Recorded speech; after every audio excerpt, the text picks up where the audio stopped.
Chiefs Kingdom. Stop scrolling right now. Arrowhead just erupted with breaking news. $30 million contract landmines, a top 10 rookie corner battling through yellow jerseys, and a former Pro Bowl tight end waiting on the market.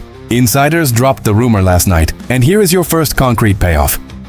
Tyreek Hill released a video admitting he currently has zero power in his left leg 10 months after major knee surgery, proving Brett Veach dodged an absolute catastrophe. If you bleed red and gold more than you hate the Broncos, hit like and subscribe right now. We start with the bombshell reunion update that has Kansas City stunned. Stay locked, because there is a massive double cliffhanger waiting for you at the end. Whispers turned into absolute reality during this offseason, but the outcome isn't what nostalgic fans wanted to hear. The name? Tyreek Hill. Reports and market projections pinned Hill's potential contract value at over $30 million across 2 years, leading many to speculate about a glorious return to Arrowhead alongside Patrick Mahomes. But the former All-Pro wideout just broke his silence on social media, dropping a video that changed everything. Hill admitted that 10 months and 2 surgeries after his devastating knee injury against the Jets, he still has zero power in his left leg as he tries to regain basic athletic function. Doctors initially warned him he might not even walk again. While Hill is making inspirational strides in his rehab, paying a 32-year-old receiver $15 million a year who lacks lower body explosive power would have been complete suicide for general manager Brett Veach. Think about how close Kansas City was to entertaining this nostalgia trap. Since trading Hill to Miami, the Chiefs won back-to-back Super Bowls and made another run, proving that system and discipline outweigh individual superstar ego.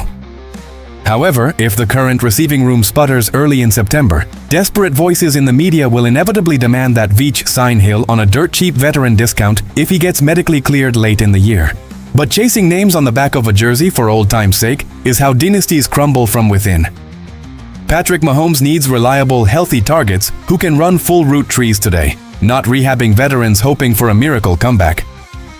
When you examine the salary cap structure, committing $30 million to a compromised receiver would have severely constrained Brett Veach's flexibility to extend homegrown defensive stars or sign mid-season depth when injuries inevitably strike during the grueling 17-game grind. Tyreek Hill gave Kansas City incredible memories and iconic championship moments, but the front office's cold, analytical decision to move on at the exact right moment remains one of the greatest masterclasses in modern NFL roster management. The physical demands of playing wide receiver in Andy Reid's motion-heavy offense require sudden plant-and-cut agility that simply cannot be executed without full structural power in both legs. When you look at how defenders close down passing lanes in today's NFL, elite receivers must create separation within 2 seconds of the snap through sharp directional changes.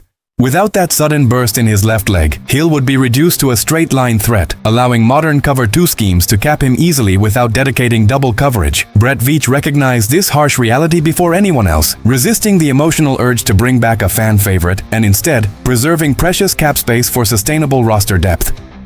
The lesson here is clear. Sentimental decisions cost championships, while ruthless valuation keeps trophy cases full. The Chiefs fanbase loves Cheetah for what he accomplished in Missouri. But the future of this offense relies on evolution, not repeating past chapters. Every dollar saved on an aging, injured veteran is a dollar invested in keeping Patrick Mahomes surrounded by young, hungry, fully healthy playmakers who can execute Andy Reid's playbook at full speed. Do you think the Chiefs should offer Tyreek Hill a league minimum contract if he fully recovers by December? Drop your thoughts in the comments right now. If you trust Brett Veach's vision over nostalgia, smash that like button and let the rest of the league know Kansas City moves forward, never backward. But while the front office avoids past mistakes, a prized defensive rookie is quietly fighting his own battle in St. Joe. Scouts called him an immediate impact shutdown presence, and the front office traded up to lock him in. The question wasn't his talent, but when his physical aggression would be fully unleashed. The name? Mansour Delane. The number 6 overall pick out of LSU made a massive leap forward on Saturday in St. Joseph, Missouri. Returning to practice after a shoulder issue held him out of June minicamp. Delane was spotted wearing a yellow non-contact jersey, taking crucial reps with the secondary while adjusting to the conditioning and tempo of NFL football. Speaking to on-site beat reporters, the young corner confirmed he feels great, his feet are beneath him, and he expects full physical clearance very soon. Delane logged 41 passes defended and 8 interceptions in college, and Steve Spagnuolo is preparing him to take on a massive, high-leverage role in this secondary right away. But here is the challenge. Delane admitted it's hard to dial back his natural physical aggression while wearing the yellow jersey. But he knows protecting his teammates is job number 1. While DARREN mastered the playbook during his rehab, the rest of the rookie class is facing a brutal physical awakening. Defensive lineman Peter Woods, the 29th pick, and Mason Thomas are preparing for full contact drills when veterans arrive on Tuesday. Thomas openly admitted that at 249 pounds, technique must outweigh weight room numbers if he wants to win battles against veteran offensive tackles. With Kansas City opting not to sign a big-name veteran edge rusher, the door is wide open for Thomas, Woods, and second-year defender Ashton Gillott to earn major snaps next to Chris Jones. Andy Reid confirmed DARREN passed his physical checks with flying colors, bringing much-needed relief to a defense that lost key secondary pieces in the offseason. Having a lockdown corner like DARREN, who allowed 0 touchdowns and 0 penalties during his entire final college season, gives Spagnuolo the freedom to blitz heavy without worrying about deep coverage busts.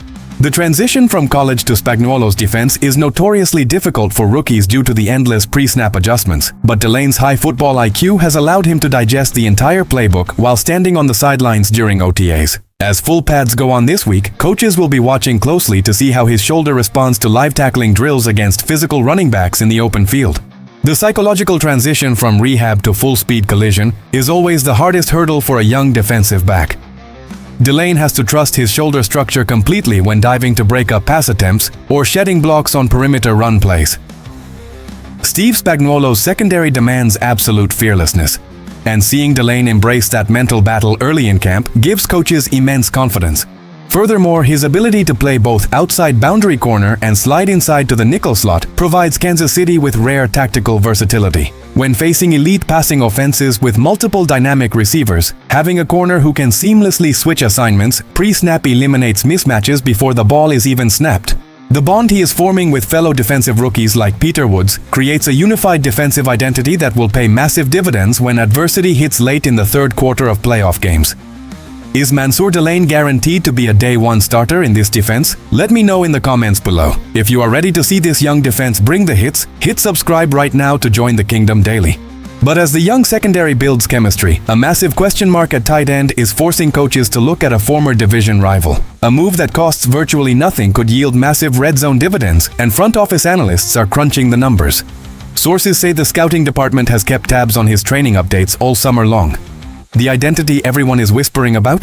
Darren Waller, the former Pro Bowl tight end, standing 6'6" and weighing 240 pounds. The Chiefs have a glaring depth concern behind Travis Kelce that cannot be ignored. While Kelce led the team with 851 yards last year, he is entering his age 37 season, and Andy Reid desperately needs to preserve his snaps for January.